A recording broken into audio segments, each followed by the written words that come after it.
Six lights alternate for whole way, controlled by tugang switch. Ito yung circuit diagram na ginawa natin. Bali, AB lang to guys, no? Ito yung line neutral. Gumamit tayo ng 15 amperes na circuit breaker.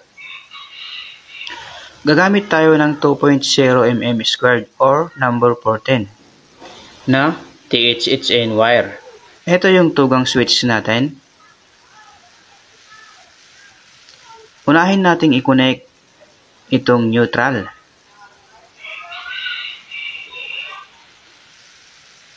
Isunod naman natin itong line or hot papuntang switch jumper natin. So ito yung light A muna. Itong tatlong light A, controlled yan ng isang switch. So dito sa switch A. Bali, alternate yan guys ha. Isunod naman natin itong tatlong light B papuntang switch B. Ganyan yung connection yan guys ha. Simpleng-simple lang, di ba? Ayan, like and share.